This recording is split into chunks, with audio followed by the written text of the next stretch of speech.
कैसे हैं आप लोग? आई होप कि बिल्कुल घर जैसे हैं। नहीं है तो आदत डाल लीजिए, जीवन में छोटी-बड़ी समस्याएँ तो आती ही रहती है। जैसा कि आप जानते हैं हम लोग फिजिक्स का फर्स्ट चैप्टर प्रकाश के परावर्तन और अपवर्तन को शुरू किए हुए हैं। इसमें 2 पार्ट हम लोग कवर कर चुके हैं। 2 पार्ट में जो है टोटल 40 क्वेश्चंस को हम लोग देखे थे, 40 क्वेश्चंस को देखे थे। उसके कांसेप्ट को देखे हुए थे, बहुत मज़ा हुआ था, बवाल तरीका से हम लोग गर्दन मचाए हुए थे। देखिए अब जो बाकी क्वेश्चंस हैं, जो 40 क्वेश्चंस आई थिंक 40-44 के करीब क्वेश्चंस बच रहे हैं। इस वीडियो में हम लोग टोटल क्वेश्चंस को कंप्लीट करेंगे।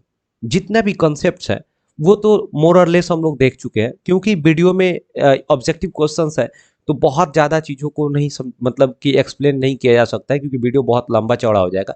लेकिन फिर भी जो कॉन्सेप्ट है जिससे कि क्लैरिफिकेशन हो सके, जो भी ऑब्जेक्टिव क्वेश्चंस है उसको हम कोशिश करते हैं कि जितना चीज़ों को क्लेरिफाई किया जा सके उतना हम कर देते हैं, ताकि लोगों को समझ भी आ जाए। देखो, बाकी आज का जो वीडियो होगा वो टोटल जो क्वेश्चंस बचे हुए हैं आज के इस वीडियो में हम लोग इस चैप्टर को समाप्त करने वाले हैं, ठीक है ना। तो बहुत ही इंपॉर्टेंट वीडियो होने वाला है, लास्ट तक देखना। जो भी चीज़ें एग्जाम में क्वेश्चंस पूछे गए हैं जो इंपॉर्टेंट है, उस वो सारे क्वेश्चंस को तो इंक्लूड किया ही गया हुआ है। उसके साथ साथ जो क्वेश्चंस एक्स्ट्रा बताया जा रहा है, जो क्वेश्चंस यहाँ पर इम्पॉर्टेंट जो है, जो उससे रिलेटेड क्वेश्चंस हैं जो बन सकते हैं, एग्जाम में आ सकते हैं, उन सभी चीज़ों का पोस्टमार्टम कर रहे हैं हम लोग। साथ ही साथ जिसको आपका ज़रूरत क्या है कि उस चीज़ों को नोट्स बनाइए और उसका रिवीजन हमेशा करते रहिए, तब मज़ा आएगा, ठीक है ना। तो चलिए बिना किसी समय गंवाए मिल के मचाते हैं बवाल विद बहुत सारा सवाल। देखिए, हम लोगों ने क्या किया हुआ था, ये 40 तक हम लोगों ने क्या किया हुआ था, कवर किया हुआ था कि यहाँ पर हम लोग देखे हुए थे 40 क्वेश्चंस में कि उत्तल लेंस की क्षमता एक डायऑप्टर है तो उसका फोकस दूरी क्या होगा। हम लोग पहले देखे हुए थे ऑलरेडी कि उत्तल लेंस तथा, यहाँ पर खूब ध्यान से देखिए, उत्तल लेंस तथा उत्तल दर्पण का फोकस दूरी जो होता है धनात्मक होता है। आज जब फोकस दूरी धनात्मक होगा तो क्षमता भी लेंस का जो होता है वो क्या होगा, धनात्मक होगा। कहने का मतलब ये है कि आप किसी वस्तु का गुण जो होता है ना वो किस पर निर्भर करता है, कि जो रॉ मटेरियल होता है जिससे बनाया जाता है उस पर निर्भर करता है। कहने का मतलब ये है कि जो क्षमता, लेंस का जो क्षमता निकाला जाता है वो किस पर निकाला जाता है, फोकस दूरी पर निकाला जाता है। तो अगर फोकस दूरी ऋणात्मक है तो क्षमता भी ऋणात्मक होगा, फोकस दूरी धनात्मक है तो क्षमता भी धनात्मक होगा। ये बहुत ही इजी कॉन्सेप्ट के साथ हम लोग समझे हुए थे, देखे हुए थे। अब हम लोग आज 41 क्वेश्चन को समझेंगे और बवाल मचाएंगे, ठीक है ना। एक एक क्वेश्चन का पोस्टमार्टम करेंगे जो भी एग्जाम में आया हुआ है। 2018 का क्वेश्चन पूछा हुआ है, क्या कह रहा है कि निम्नलिखित प्रकाश के रंगों में से किस रंग का अपवर्तनांक अधिकतम है। अपवर्तनांक अधिकतम है, बड़ा आसान तरीका से याद रखना है। आप लोग रूल याद करते हैं, बैजानीह पीनाला, बैजानीह पी नाला। ये जब हम पढ़ाएंगे आपको नेत्र, मानव नेत्र, तो रंग बिरंगा संसार, तो उसमें सारा चीज़ों को हम लोग समझेंगे, देखेंगे। स्पेक्ट्रम क्या है, वर्ण विक्षेपण क्या है, सारी चीज़ों को समझेंगे, थोड़ा सा हम लोग देखेंगे डिटेल में। लेकिन इस वीडियो में थोड़ा सा हमको समझना क्या है कि अपवर्तनांक क्या है। देखिए, जब भी कहेगा अपवर्तनांक अधिक, तो याद रखिएगा कि अपवर्तनांक जो भी अधिक कहेगा तो यहाँ से ये बाइजानियल यानी शुरू वाला का क्या होता है, सबसे अधिक अपवर्तनांक। धीरे धीरे अपवर्तनांक कम होते जाता है। लास्ट वाला का सबसे, यानी लाल का अपवर्तनांक सबसे कम होगा, लाल का अपवर्तनांक सबसे कम होगा। बैगनी का जो अपवर्तनांक होगा भाई साहब वो सबसे हाई होगा। तो यहाँ पर आंसर क्या हो जाएगा, बैगनी का अपवर्तनांक सबसे हाई हो जाएगा, ठीक है ना। कहेगा कि जिसका अपवर्तनांक सबसे ज्यादा होता है वो बहुत दूर से स्पष्ट दिखाई देता है, यानी लाल कलर जो होगा वो बहुत ही स्पष्ट मतलब दिखाई देता है। इसीलिए आप देखिएगा खतरा का संकेत होता है लाल कलर से। जितना भी खतरा का संकेत तो लाल कलर से होता ही है, या फिर रात बिरात में जो होता है अगर कोई लाइट होता है वो रेड कलर का लगाया जाता है, कारण ये कि दूर से दिखाई दे दे उस चीज़ को, ठीक है ना। तो ये बहुत सारा चीज़ होता है जिसको आप लोग समझने की ज़रूरत है। जब हम कॉन्सेप्ट समझेंगे ना तो मज़ा आ जाएगा, ठीक है ना। देखिए, नेक्स्ट क्वेश्चन क्या कर रहा है कि एक उत्तल दर्पण की फोकस दूरी, एक उत्तल दर्पण की फोकस दूरी कह रहा है, खूब ध्यान देना। समतल दर्पण में इसकी फोकस दूरी की अपेक्षा, कह रहा है क्या, उत्तल दर्पण की फोकस दूरी समतल दर्पण में इसकी फोकस दूरी की अपेक्षा, यानी उत्तल दर्पण का फोकस दूरी होता है समतल दर्पण की अपेक्षा क्या होता है, याद रखिएगा। समतल दर्पण का फोकस दूरी होता है, समतल दर्पण का फोकस दूरी जो होगा, फोकस जो होगा वो अनंत होता है। वो क्या होता है भाई साहब, अनंत होता है। समतल दर्पण का फोकस दूरी क्या होता है, अनंत होता है।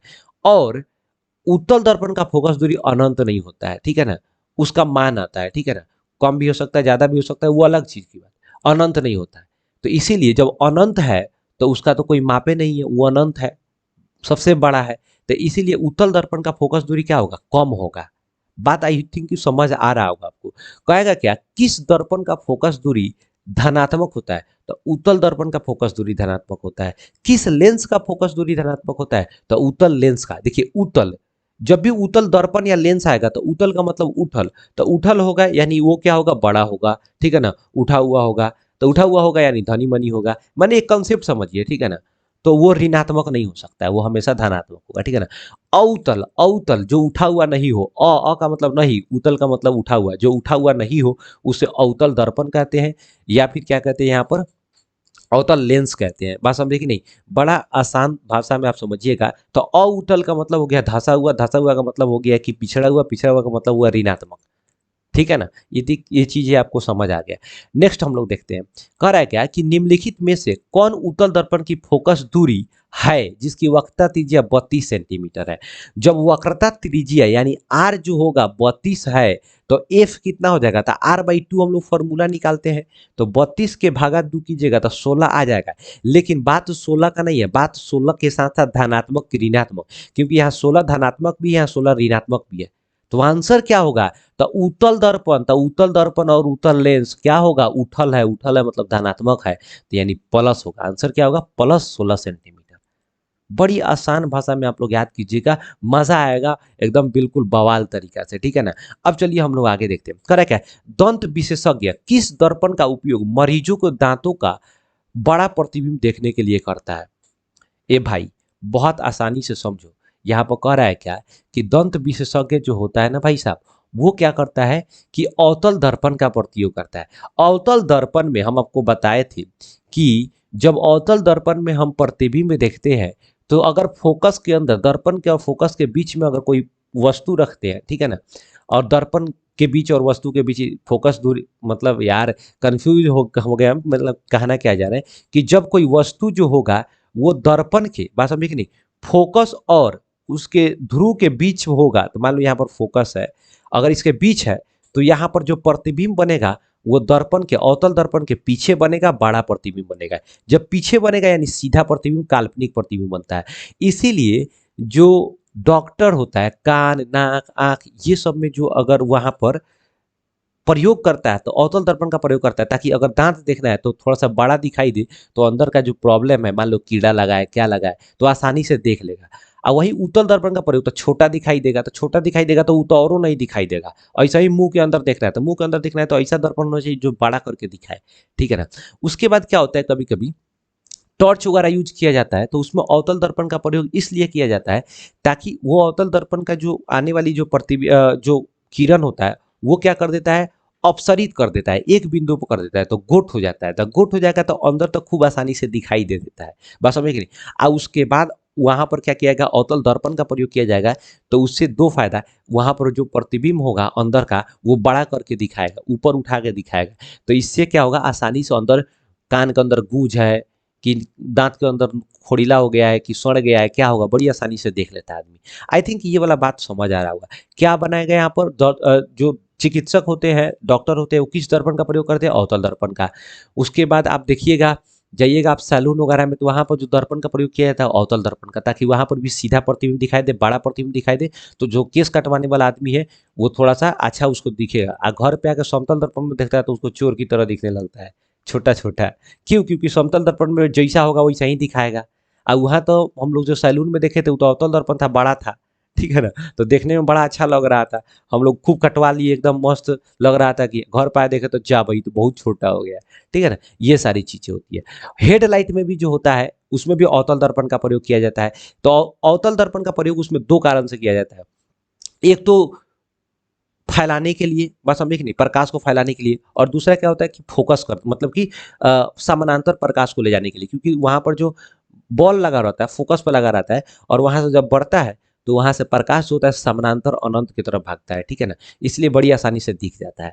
और साइड मिरर के रूप में तो वहाँ पर देखिएगा उत्तल दर्पण का प्रयोग, ये सारी चीज़ें आप लोग थोड़ा सा कॉन्सेप्ट याद रखिएगा, मजा आ जाएगा। कह रहा है कि गोलीय दर्पण के परावर्तक पृष्ठ की वृत्ताकार सीमा, कह रहा है गोलीय दर्पण के परावर्तक पृष्ठ की वृत्ताकार सीमा रेखा का व्यास क्या कहलाया जाता है। याद रखिएगा, जब भी कहेगा कि गोलीय दर्पण के परावर्तक पृष्ठ का वृत्ताकार सीमा रेखा का व्यास क्या कहलाता है, तो जब भी व्यास कहेगा तो आप याद रखिएगा गोलीय दर्पण का द्वारक होगा, यहाँ द्वारक, द्वारक होगा, गोलीय दर्पण का क्या होगा, द्वारक होगा। क्वेश्चन पूछता है क्या कि दर्पण कितने प्रकार का होगा, तो याद रखिए दर्पण जो होता है ना वो मुख्य रूप से दो प्रकार, गोलीय दर्पण, समतल दर्पण। लेकिन कभी कभी दर्पण को तीन प्रकार से भी, गोलीय दर्पण, समतल दर्पण और परवलयी दर्पण, ठीक है ना।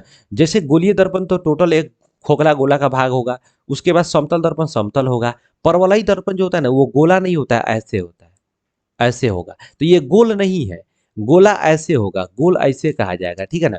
इसमें क्या होगा कि वक्रता त्रिज्या हर जगह बराबर नहीं होगा, ठीक है ना। यहाँ पर एक ऐसा जगह आएगा जहाँ पर अधिकतम, एक ऐसा जगह जहाँ आएगा न्यूनतम हो जाएगा। लेकिन गोलीय दर्पण में ऐसा नहीं होगा, हर जगह का वक्रता त्रिज्या क्या होगा, बराबर होगा। बात समझ आ रहा होगा। तो दर्पण मुख्य रूप से दो प्रकार का, ऑप्शन में देखिएगा तो ऑप्शन में कहिएगा कि सर ऑप्शन में 2 या 3 दोनों दिएगा, तो 3 मारिएगा, क्या कि एक्चुअल में दर्पण 3 प्रकार का होता है, समतल दर्पण, परवलयी दर्पण और गोलीय दर्पण। गोलीय दर्पण पूछेगा तो 2 प्रकार का, एक तो उत्तल दर्पण और दूसरा आपका अवतल दर्पण, ठीक है ना। तो गोलीय दर्पण 2 प्रकार का, समतल दर्पण पूछेगा नॉर्मल तो 2 प्रकार का भी हो सकता है, 3 प्रकार का भी। ऑप्शन में अगर 2 रहेगा तो 2 मारिए, 3 रहेगा तो 3 मारिए, दोनों रहेगा तो 3 मारिए। बात समझे कि नहीं। अगला क्वेश्चन करें क्या, यदि किसी बिंब का प्रतिबिंब आवर्धन ऋणात्मक हो, करें किसी बिंब के प्रतिबिंब का आवर्धन ऋणात्मक है तो उस प्रतिबिंब का प्रकृति क्या होगा, किस तरह का होगा वो प्रतिबिंब। तो याद रखिए जब भी कहेंगे ऋणात्मक तो याद कीजिएगा ऋणात्मक जो देखने में टेढ़ा लगता है, उल्टा लगता है दिमाग, ठीक है ना, ऋणात्मक यानी वास्तविक, ठीक है ना। तो जो वास्तविक है, जो वास्तविक है, बात समझे कि नहीं, तो उससे उसका प्रतिबिंब ऋणात्मक बनेगा। प्रतिबिंब क्या बनेगा, ऋणात्मक बनेगा। प्रतिबिंब जब ऋणात्मक बनेगा तो उल्टा प्रतिबिंब बनेगा। उल्टा प्रतिबिंब याद रखिएगा, ऋणात्मक प्रतिबिंब क्या होता है, हमेशा वास्तविक प्रतिबिंब होगा, वो क्या होगा आपको उल्टा प्रतिबिंब बनेगा। लेकिन काल्पनिक प्रतिबिंब सीधा साधा देखने में लगेगा, ठीक है ना, और वो क्या होगा भाई साहब आपका, वो धनात्मक प्रतिबिंब होगा, ठीक है ना। उसे पर्दा पर नहीं उतारा जा सकता है, वास्तविक प्रतिबिंब को पर्दा पर उतारा जा सकता है, काल्पनिक प्रतिबिंब को पर्दा पर नहीं उतारा जा सकता है। तो यहाँ पर क्या होगा क्वेश्चन, तो आवर्धन प्रतिबिंब ऋणात्मक है तो यहाँ पर क्या होगा, आभासी, वास्तविक और उल्टा, ए नंबर आंसर होगा। दूसरा क्वेश्चन कह रखा है किसी शब्दकोश के छोटे अक्षरों को पढ़ने के लिए, तो जब भी शब्दकोश के छोटे अक्षर को पढ़ना होता है ना, तो आप याद रखिएगा उसमें किस तरह का लेंस आता है, तो उत्तल लेंस का। याद रखिएगा जब भी हम माइक्रोस्कोप या फिर कोई भी ऐसा लेंस का प्रयोग करते हैं जहाँ पर छोटी छोटी चीज़ों को देखना होता है, पढ़ना होता है, तो वहाँ पर क्या होता है, हम उत्तल लेंस का प्रयोग करते हैं। किस लेंस का प्रयोग करते हैं, उत्तल लेंस का, ठीक है ना। अब देखिए दूसरा क्वेश्चन यहाँ पर क्या हो जाएगा, 5 सेंटीमीटर फोकस दूरी वाला अवतल लेंस बिल्कुल नहीं, 5 सेंटीमीटर फोकस दूरी वाला उत्तल लेंस, आंसर नंबर क्या हो जाएगा, सी। 2018 में ये क्वेश्चन पूछा हुआ है, आंसर सी होगा। दूसरा क्वेश्चन का रहेगा, और क्वेश्चन पूछता है सूक्ष्मदर्शी में, यानी जो भी टेलीस्कोप होगा ये सब चीज होगा, इसमें किस तरह का लेंस का प्रयोग करते हैं, तो इसमें याद रखिए हमेशा उत्तल लेंस का प्रयोग किया जाता है। उसमें दो गो उत्तल लेंस मिला के भी किया जा सकता है, ठीक है, ताकि उसकी क्षमता बढ़ाई जा सके, ऐसे भी हो जाता है। दूसरा क्वेश्चन का रहेगा, एक प्रयोग में अवतल दर्पण द्वारा किसी प्रतिबिंब का, अवतल दर्पण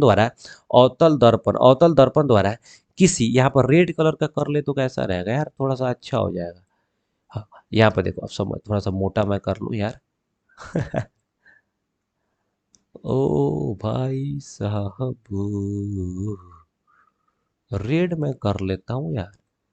हाँ, क्या करें, अवतल दर्पण द्वारा किसी बिंब का प्रतिबिंब, किसी बिंब, बिंब का मतलब वस्तु, वस्तु, ठीक है ना। आप प्रतिबिंब का मतलब उसका इमेज जो बना है, ठीक है ना, प्रतिबिंब एक पर्दे पर प्राप्त किया जाता है। तब पर्दे पर प्राप्त किया जाता है इसका मतलब वो वास्तविक प्रतिबिंब होगा, ठीक है ना। दर्पण की फोकस दूरी को निर्धारित करने के लिए प्रयोगकर्ता को मापने की जरूरत है। अच्छा, कह रहा है क्या कि एक दर्पण है, ठीक है ना, अवतल दर्पण है, और उसमें वास्तविक प्रतिबिंब बन रहा है, ठीक है ना। तो वास्तविक प्रतिबिंब बन रहा है तो जाहिर सी बात है कि वस्तु जो होगा दर्पण पर हो सकता है या दर्पण के बाद हो सकता है। अब आपको बताए थे कि जब भी हम एक अवतल दर्पण की बात करते हैं और इसमें हम प्रतिबिंब रखने की बात करते हैं, तो याद रखिए ये क्या हो जाता है आपको, पोल हम लोग इसको कहते हैं ध्रुव। यहाँ पर हम फोकस, यहाँ पर हम लोग वक्रता त्रिज्या रखते हैं। तो एक वस्तु यहाँ पर रखते हैं, दूसरी वस्तु हम लोग यहाँ पर, तीसरी यहाँ पर, चौथी यहाँ पर, पांचवी यहाँ पर और छठा जो अनंत पर रखते हैं। तो एक ही ऐसा प्रतिबिंब जो दर्पण और फोकस के बीच में है, इसका प्रतिबिंब दर्पण के पीछे बनता है, वास्तविक बनता है, बड़ा बनता है। बाकी सभी दर्पण के क्या होता है कि आगे बनता है, और दर्पण के आगे बनने के साथ साथ भाई साहब वास्तविक और उल्टा प्रतिबिंब बनता है, ठीक है ना। तो इसके लिए मापने की क्या जरूरत है, इसके लिए भाई साहब मापने की दर्पण के पर्दे के बीच की दूरी, दर्पण तथा पर्दे के बीच की दूरी, जहां पर प्रतिबिंब बन सकता है, बिल्कुल दर्पण तथा बिंब के बीच की दूरी, यहाँ पर ए तथा बी दोनों हो जाएगा। पर्दे के बीच की दूरी कहने का मतलब क्या है भाई साहब, पर्दा के बीच की दूरी यानी प्रतिबिंब के बीच की दूरी, बात समझे कि नहीं। तो यहाँ पर दर्पण तथा बिंब की दूरी, बीच की दूरी, दर्पण तथा बिंब के बीच की दूरी, और दर्पण तथा पर्दे। अब यहाँ पर थोड़ा सा क्या होगा ना यार, यहाँ पर दर्पण तथा पर्दे के बीच की दूरी, तो पर्दे के बीच की दूरी तो वहां पर उतारा जा सकता है, बिल्कुल यहाँ पर किया जा सकता है। हाँ, तो यहाँ पर दोनों हो जाएगा, ठीक है ना, ए तथा बी दोनों आंसर हो जाएगा। आई थिंक यहाँ पर बात समझ आया होगा। मतलब आपको वस्तु दूरी एवं दर्पण की फोकस दूरी निर्धारित करने के लिए, तो अगर फोकस दूरी निर्धारित करने की बात किया जा रहा है, तो सिंपल बात है, दर्पण की आपको पर्दे के बीच की दूरी प्लस यहाँ पर बिंब के बीच की दूरी, दोनों हो जाएगा, ठीक है ना। आंसर नंबर क्या हो जाएगा, बी होगा। अगला क्वेश्चन क्या करें कि अवतल दर्पण की फोकस दूरी उसकी वक्रता त्रिज्या की होती है। तो अवतल दर्पण की जो फोकस दूरी होती है, वक्रता त्रिज्या यानी आर का क्या होता है, आधा होता है। हम क्या बोलते हैं, ए बराबर आर बाई टू, यानी जो फोकस दूरी है वो आर का क्या है, आधा है। बस समझे कि नहीं। तो यहाँ पर क्या हो जाएगा, आधी हो जाएगा। आंसर क्या हो जाएगा, आधी। 2018 में क्वेश्चन पूछा हुआ, बड़ा इंपॉर्टेंट क्वेश्चन है यार। कभी कभी क्वेश्चन पूछ देता है घुमा के, कहेगा किसी दर्पण की वक्रता त्रिज्या यहाँ पर क्या है, ड्राइड कैम ऐप, लो बैटरी। देखो क्वेश्चन समझो, बड़ा आराम से समझने यार, मजा आ जाएगा तुमको। देखो ये कह रहा है क्या, वक्रता त्रिज्या जो होता है भाई साहब वो आर है, फोकस दूरी जो है वो एफ है। तो हम कहते हैं एफ बराबर आर बाई टू, ये बड़ा फेमस सूत्र है, ये लड़का सबको याद रहता है। लेकिन आर बराबर फॉर्मूला पूछे, यानी वक्रता त्रिज्या जो होगा, फोकस दूरी का क्या होता है, इधर से आएगा तो गुना हो जाएगा, दो हो जाएगा, यानी 2f बराबर आर। यानी जो होता है वक्रता त्रिज्या जो होता है ना, वो फोकस दूरी का क्या होता है, दुगुना होता है। तो क्वेश्चन पूछता है तो ये बात दोनों याद रखना, खाली रटने से काम नहीं चल जाएगा, ठीक है ना। कह रहा है लेंस की क्षमता का एसआई मात्रक क्या होता है। ये भाई बड़ा आराम से समझना, लेंस की क्षमता का एसआई मात्रक में लड़का सब डाइऑप्टर मार देता है, तुरंत डाइऑप्टर जाके मार देता है, बोरा में चल जाएगा भाई, घबरा जाएगा तुम्हारा। लेंस की क्षमता का एसआई मात्रक जो होता है प्रति मीटर होता है। प्रति मीटर का मतलब 1/मीटर। जब भी बाटा में नहीं लिखना हो तो, यानी पावर इसका 1 है तो बाटा हटाएंगे तो पावर -1 हो जाएगा कि नहीं हो जाएगा। इसीलिए प्रति मीटर, जिस चीज का पावर माइनस में हो, ठीक है ना, इसका मतलब समझिएगा वो बाटा में नीचे है होता है, ठीक है ना, बाटा में होता है, ठीक है ना। यहाँ पर समझने वाला बात है। तो कह रहा है क्या कि प्रति मीटर, तो लेंस के एसआई मात्रक क्या होगा, प्रति मीटर होगा। लेकिन लेंस का प्रचलित मात्रक क्या होगा, तब डाइऑप्टर होगा, डाइऑप्टर होगा। डी से बड़ा, डी से सूचित किया जाता है। याद रखना है, लेंस का एसआई मात्रक प्रति मीटर, लेंस का प्रचलित मात्रक डाइऑप्टर। एक डाइऑप्टर, किसी लेंस का क्षमता एक डाइऑप्टर है तो उसका फोकस दूरी क्या होगा, 1 मीटर होगा। 1 मीटर नहीं है तो 100 सेंटीमीटर होगा, क्योंकि 1 मीटर 100 सेंटीमीटर के बराबर होता है। तो याद रखिएगा ये चीज, आप हमेशा एग्जाम में क्वेश्चन पूछता है ना तो गड़बड़िया जाएगा, ठीक है ना। करेक्ट है, प्रतिबिंब का आकार हमेशा वस्तु के बराबर है। ये भाई बड़ा आसान क्वेश्चन है। कह रहा है प्रतिबिंब का आकार हमेशा वस्तु के बराबर है, तो दर्पण कौन होगा। जब प्रतिबिंब का आकार हमेशा वस्तु के बराबर है तो समतल दर्पण, बिल्कुल एकदम समतल आदमी है, एकदम सिंपल आदमी है, बस हम एक नहीं, जैसा है वैसा दिखते हैं तो समतल दर्पण। तो क्या हो जाएगा, समतल दर्पण।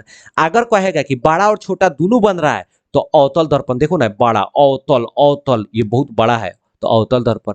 लेकिन कहेगा हमेशा छोटा बनता है, तो छोटा बनता है तो क्या होगा, उत्तल दर्पण होगा। बात समझ आ रहा है कि नहीं आ रहा है। देखो इस चीज को यार थोड़ा सा है ना, समझ लो, याद कर लो। लेकिन दर्पण में तो ये उत्तल दर्पण अवतल दर्पण समझ गए ना, ये छोटा, ये बड़ा प्लस छोटा, बड़ा प्लस छोटा। आज जब बड़ा छोटा बन रहा है इसका मतलब वास्तविक और काल्पनिक दोनों बनेगा, वास्तविक और काल्पनिक। बात समझे कि नहीं? यानी वास्तविक को रियल, काल्पनिक को वर्चुअल, V प्लस R यानी रियल और वर्चुअल दोनों इमेज बनेगा। लेकिन उत्तल दर्पण में हमेशा क्या बनता है? रियल इमेज बनेगा। Sorry sorry sorry sorry sorry, यहाँ पर हमेशा क्या होगा? काल्पनिक इमेज बनेगा, वर्चुअल इमेज बनेगा। वर्चुअल इमेज बनेगा, सीधा इमेज बनता है और हमेशा छोटा इमेज बनता है, छोटा। लेकिन समतल दर्पण में भाई साहब वर्चुअल इमेज तो बनता है, सीधा इमेज बनेगा, काल्पनिक बनेगा, लेकिन हमेशा बराबर बनता है, वस्तु के बराबर प्रतिबिंब बनता है। ठीक है ना? बात समझ आ गया कि नहीं आया? ठीक है, यहाँ पर क्लियर। अब करेगा सर्च लाइट का प्रयोग, परावर्तक सतह। जब भी सर्च लाइट की बात करते हैं तो अवतल दर्पण का प्रयोग किया जाता है। अगला क्वेश्चन, परावर्तन के नियम से निर्धारित होता है। जब भी हम परावर्तन का नियम कहेंगे तो परावर्तन का नियम यानी आपतन कोण और परावर्तन कोण दोनों बराबर होगा। यानी आपतन कोण विचलन कोण बिल्कुल ही नहीं होगा, आपतन कोण परावर्तन कोण दोनों बराबर होगा। ए नंबर आंसर सही होगा। क्वेश्चन कह रहा है क्या? समतल दर्पण द्वारा बना प्रतिबिंब हमेशा क्या होता है? काल्पनिक होता है। काल्पनिक होता है, बराबर होता है, बराबर होता है। बात समझे कि नहीं? सीधा होता है। जब काल्पनिक होगा तो सीधा होगा। ये तो बड़ा आसान है। करेगा किसी लेंस के द्वारा सिर्फ काल्पनिक प्रतिबिंब बनता है। करेगा किसी लेंस के द्वारा सिर्फ काल्पनिक प्रतिबिंब बनता है तो ये उत्तल द लेंस कह रहा है। बाप रे रे भाई गौड़ा जो तो यार लेंस कह रहा है, दिमाग में रखना होगा। लेंस कह रहा है कि दर्पण, तो जब लेंस कह रहा है तो लेंस में उल्टा हो जाता है। तो लेंस में अवतल, अवतल लेंस, अवतल लेंस और उत्तल लेंस, दुगुना लेंस होता है यार।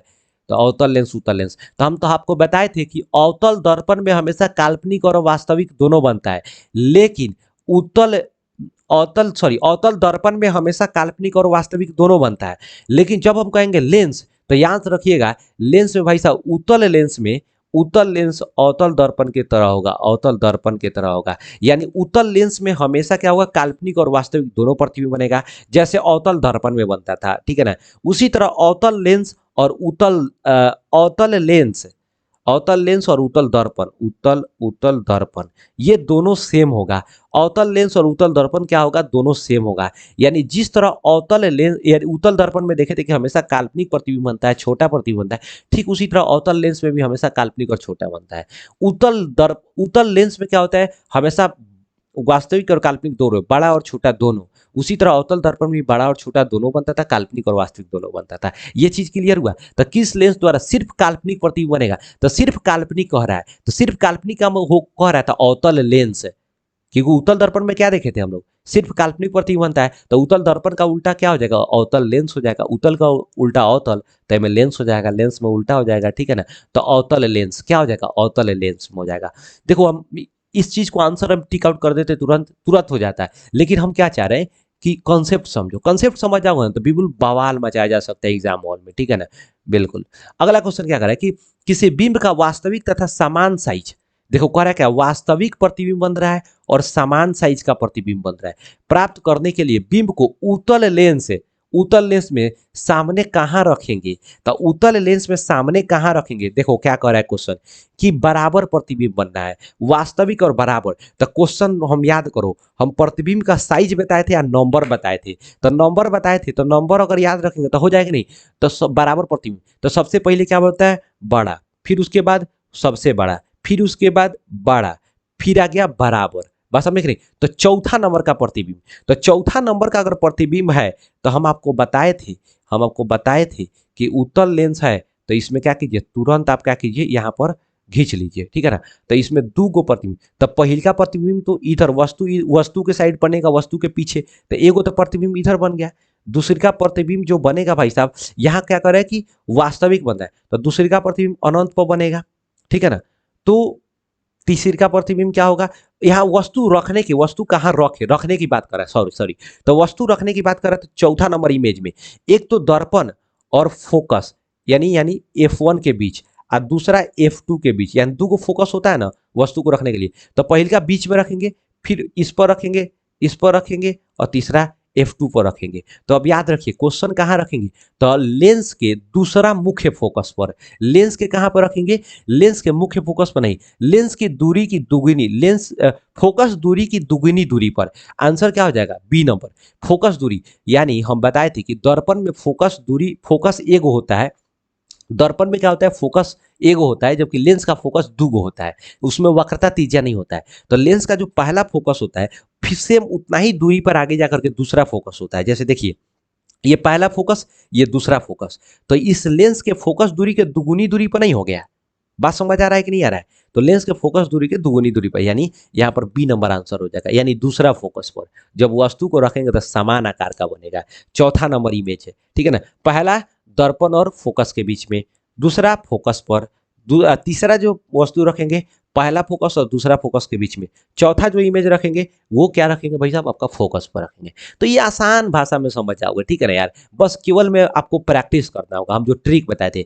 अब क्या होगा कि हम ट्रिक बोर्ड पर करके बताएंगे, क्योंकि यहाँ पर जो होता है ना, यहाँ पर मैप बना रहा है ना, तो यहाँ पर डायरेक्शन समझ नहीं आ रहा है, बच्चा कंफ्यूज हो जा रहा है। तो हम हाथ से बना देंगे, आपको व्हाइट बोर्ड पर वीडियो बना देंगे, एक डेडिकेटेड वीडियो कैसे प्रतिबिंब का ट्रिक होगा, ठीक है ना। जितना ट्रिक होगा सब हाथ से वीडियो बना देंगे, वहाँ मेरा फोटो नहीं दिखाई देगा, लेकिन हम उस बोर्ड पर पढ़ा करके हाथे बता देंगे, बड़ी आसानी से समझ आ जाएगा। अगला क्वेश्चन क्या कर रहा है कि और जल्दी जल्दी थोड़ा सा हम लोग समझेंगे, टाइम थोड़ा सा बढ़ते जा रहा है। कह रहा है कि एक अवतल दर्पण की फोकस दूरी 10 सेंटीमीटर, तो उसकी वक्रता त्रिज्या क्या होगी? जब कहेगा फोकस दूरी 10 है, तब फोकस दूरी जो होता है वक्रता त्रिज्या का क्या होता है? आधा होता है। लेकिन यहाँ वक्रता त्रिज्या आर पूछ रहा है, तो आर जो होता है वो फोकस दूरी का दुगुना होता है।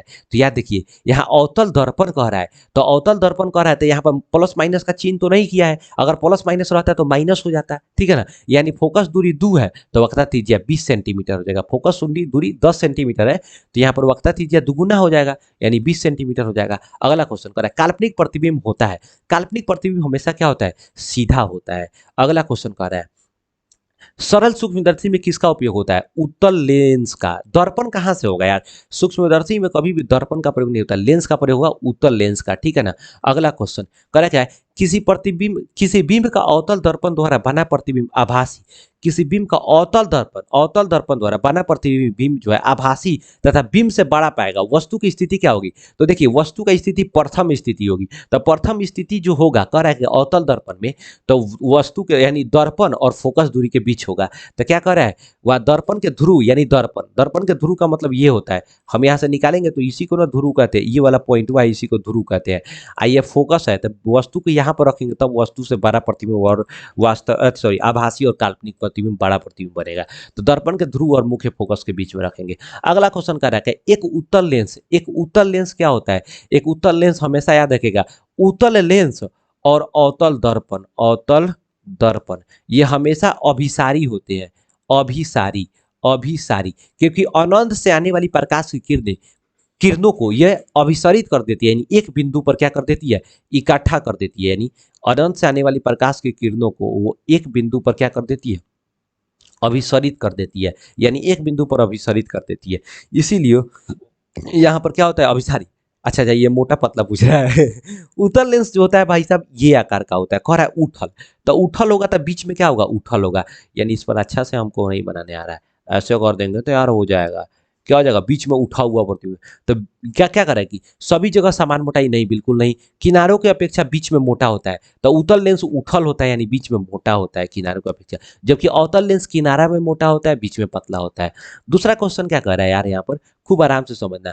1 मीटर फोकस दूरी वाले उत्तल लेंस की क्षमता क्या होगी? हम पहले भी बताए थे कि अगर 1 मीटर दिया है तो उसका फोकस दूरी क्या, सॉरी, उत्तल लेंस का क्षमता जो होगा वो +1d होगा, प्लस क्या होगा? 1d होगा, यानी उत्तल लेंस का रहा है तो इसका क्षमता धनात्मक होगा, तो धनात्मक यानी प्लस को नहीं लिखा जाता है या फिर लिखा भी जा सकता है, कोई दिक्कत नहीं है, तो 1d होगा, उसका क्षमता क्या होगा? 1d होगा, ठीक है ना। अब देखिए क्या कर रहा है कि निम्न में से कौन सा पदार्थ लेंस बनाने के लिए प्रयुक्त नहीं होता है? तो जब नहीं कहेगा तो याद रखिएगा मिट्टी हो जाता है, या कभी कभी ऑप्शन में तांबा दे देगा, तो तांबा मिट्टी ये सब का प्रयोग नहीं होता है।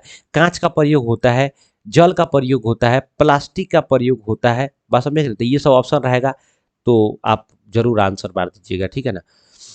अगला क्वेश्चन कर रहा है क्या कि किस दर्पण से वस्तु बड़ा प्रतिबिंब बनता है? किस दर्पण से वस्तु का बड़ा प्रतिबिंब, जब भी बड़ा कहेगा तो दर्पण कह रहा है तो दर्पण अवतल दर्पण, अवतल दर्पण में हमेशा बड़ा प्रतिबिंब प्लस छोटा दोनों बनता है, जबकि बाकी जो भी दर्पण है या तो बराबर बनेगा या छोटा बनेगा, तो अवतल दर्पण नाम से ही बड़ा है। करे क्या है 2D, यानी 2D वाला 2 डाइऑप्टर क्षमता वाले लेंस का फोकसांतर कितना होगा?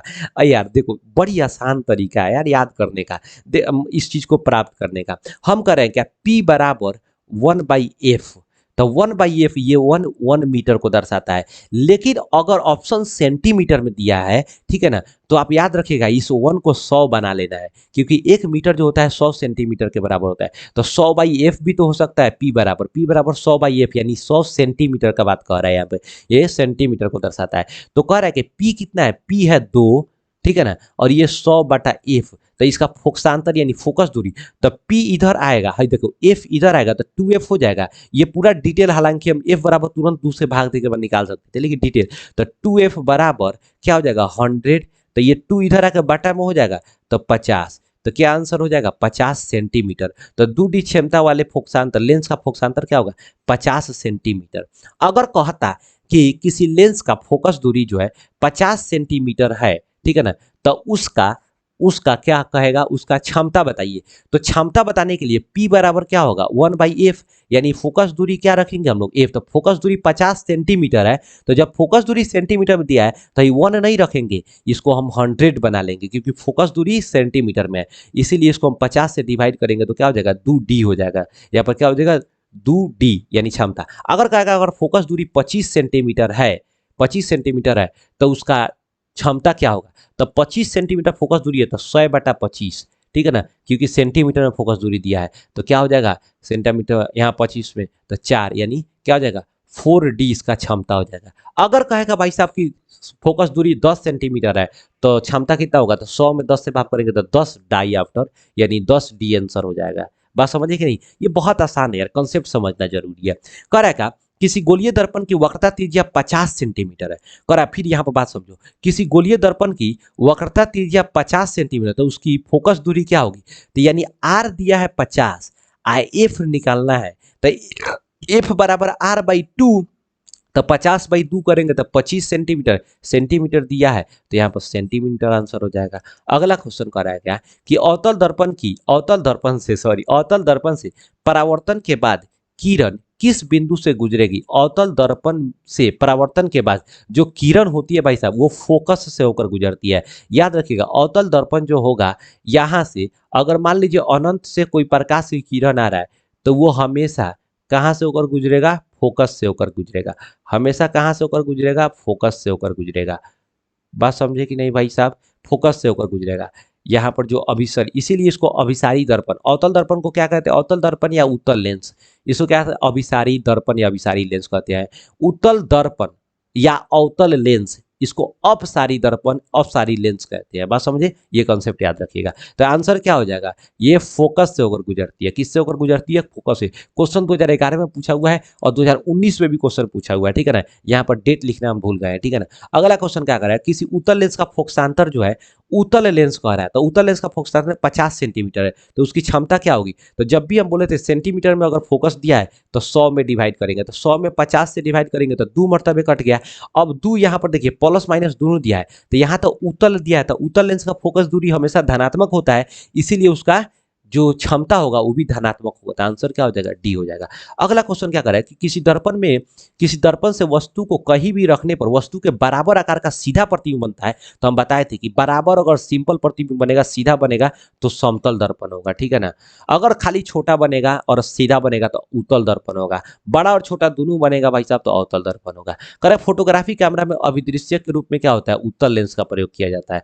अगला क्वेश्चन, साइड मिरर के रूप में उत्तल दर्पण का प्रयोग किया जाता है, क्योंकि इसके दृष्टि क्षेत्र बढ़ जाता है और मतलब कि काफी दूर तक और काफी दूर दूर की चीजें, फैली चीजों को भी दिखाने में वो मदद कर देता है, जिससे गाड़ी जो चलाता है उसको आसानी से दिख जाता है। अगर अवतल दर्पण लगा देंगे तो पूरे पीछे के पूरे चीज को देखना मुश्किल हो जाएगा, ठीक है ना, और वो चीजें उल्टा दिखाई देने लग जाएगा, ठीक है ना। पता चलेगा लोग के जा करके आगे से ठोक दिए, हमको बुझा के उसके पिछवाड़ा में ठोके हैं। बस हमें नहीं समझ नहीं आएगा, कोई दिखते मतलब ड्राइवर हमेशा पिटाएगा, जेने जाएगा उन्हें करी। अगला क्वेश्चन क्या रहेगा, प्रकाश का वर्ध विक्षेपण किस उपकरण से संभव। देखो यार कभी कभी क्या होता है ना कि समझाया जा रहा है तो वर्ड पर ध्यान नहीं देना, ये समझाने का कभी कभी क्या होता है कि किसी वर्ण का प्रकाश के वर्ण का विक्षेपण किस उपकरण से संभव है? देखिए, प्रकाश के वर्ण विक्षेपण हमेशा याद रखिएगा, ये प्रिज्म से संभव है। किससे संभव है? ये प्रिज्म से संभव है। अगला क्वेश्चन क्या रहेगा? किसी दर्पण से हमेशा वस्तु से छोटा प्रतिबिंब बनता है। किस दर्पण में हमेशा वस्तु से छोटा? जब छोटा कहेगा तो उत्तल दर्पण, ठीक है ना, बराबर कहेगा तो समतल दर्पण, बड़ा और छोटा कहेगा तो अवतल दर्पण, ठीक है ना। तो आंसर, इस क्वेश्चन का आंसर क्या हो जाएगा? बी। अगला क्वेश्चन करेंगे, जब प्रकाश की किरण हवा से कांच में प्रवेश करती है, देखो, जब प्रकाश की किरण हवा से कांच में प्रवेश करती है, हवा जो है भाई साहब, हवा जो है वो विरल माध्यम है, विरल माध्यम, या विरल का मतलब ये कम घना है, जबकि कांच जो है सघन माध्यम है। तो आपको पता है अपवर्तन में क्या होता है, जब भी कोई प्रकाश सघन माध्यम, विरल माध्यम से सघन में जाएगा तो सघन में जाएगा तो सट जाएगा, सघन में जाएगा तो सट जाएगा, क्योंकि वहां पर माध्यम जो है काफी घना है। तो घना है तो अभिलंब की तरफ सटेगा, सटेगा नहीं, मुड़ेगा, तो अभिलंब की तरफ मुड़ जाता है। अब वही जब सघन माध्यम से विरल में जाएगा, विरल में जाएगा तो वो क्या हो जाएगा भाई साहब, बिल्कुल क्या हो जाएगा, वो हल्का फुल्का महसूस करेगा, फ्री महसूस करेगा, तो वो भागेगा इधर उधर, ठीक है ना। तो क्या होगा, अभिलंब से, यहाँ पर कह रहा है कांच में प्रवेश करती है तो अभिलंब के निकट आएगा, अभिलंब के क्या होगा, निकट आएगा। लेकिन वही विरल में जाएगा तो अभिलंब से दूर भागेगा, वीरान हो जाएगा, विरल हो जाएगा। अगला क्वेश्चन क्या रहेगा, किसी गोलीय दर्पण तथा किसी पतले गोलीय लेंस, करा क्या है, किसी गोलीय दर्पण तथा पतले गोलीय लेंस दोनों की फोकस दूरी जो है ना वो 15 सेंटीमीटर है, दर्पण तथा लेंस संभवतः है।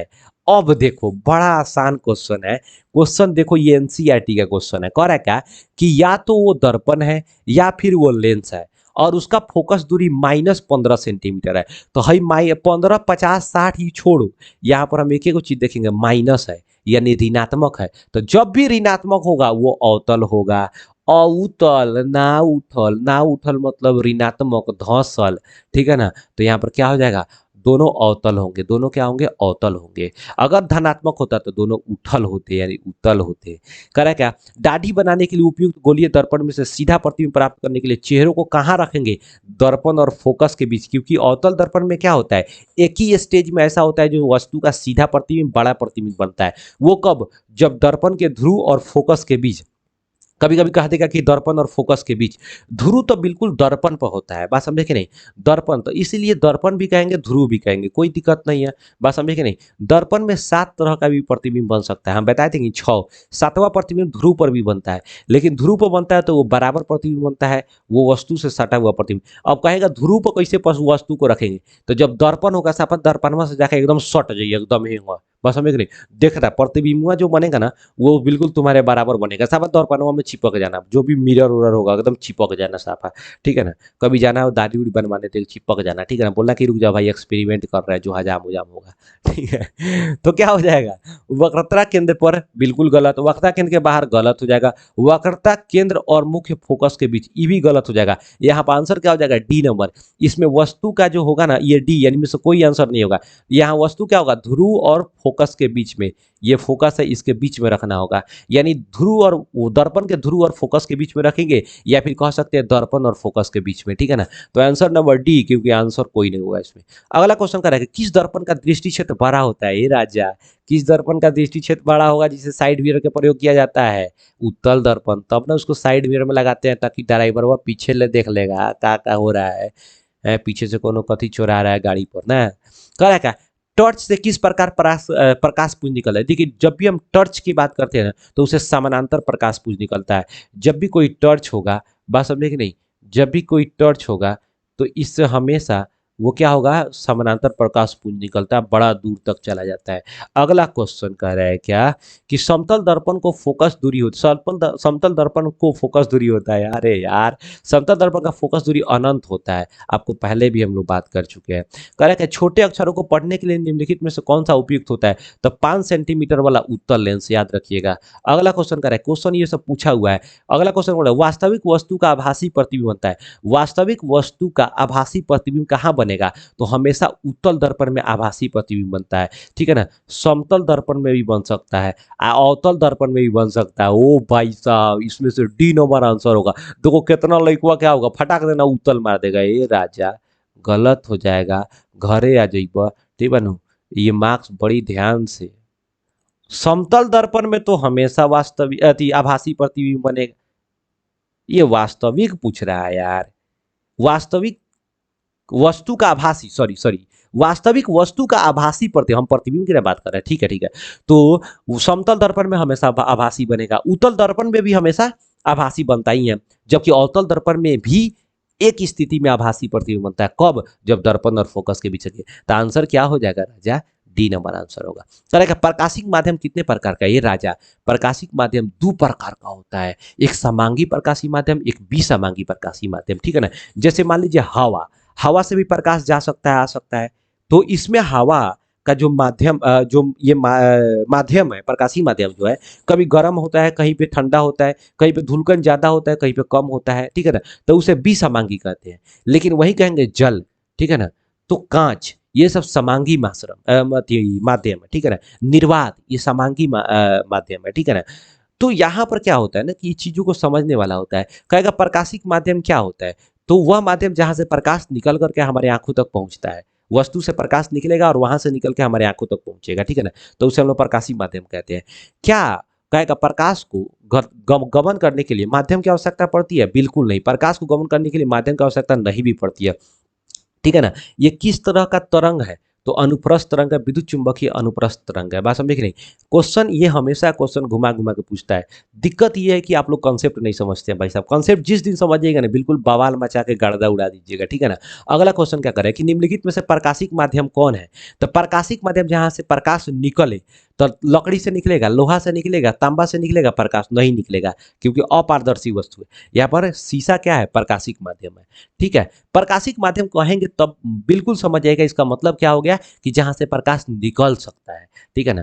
दूसरा क्वेश्चन करा क्या है?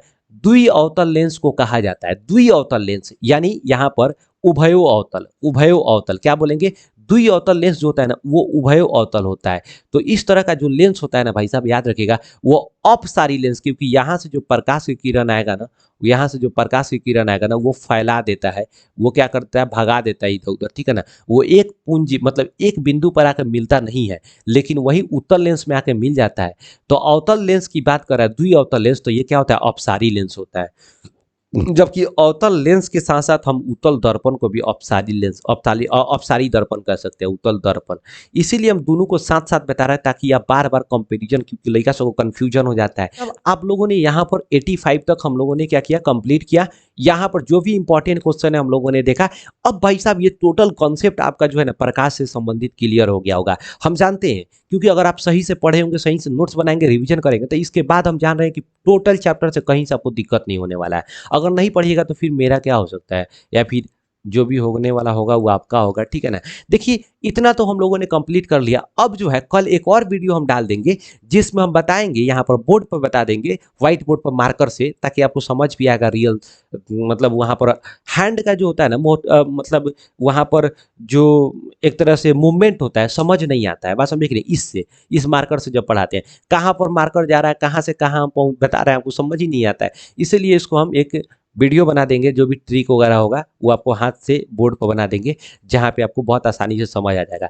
आई होप कि ये वाला वीडियो तो बिल्कुल समझ आया होगा, बवाल हुआ होगा। अगर वीडियो अच्छा लगा हो तो लाइक कीजिए, नहीं अच्छा लगा हो डिसलाइक कीजिए, चैनल को कंपलसरी सब्सक्राइब कीजिए। इस तरह के वीडियो हमेशा लाते रहेंगे भाई साहब। आपके एग्जाम के लिए जितने भी इंपॉर्टेंट होगा एग्जाम में, आपको मार्क्स को किसी भी तरह से भाई साहब, जो ऑब्जेक्टिव मार्क्स है उसमें टोटल मार्क्स गेन करना है, बिल्कुल बवाल तरीका से। तो मिलते हैं नेक्स्ट वीडियो में, तब तक के लिए जय हिंद।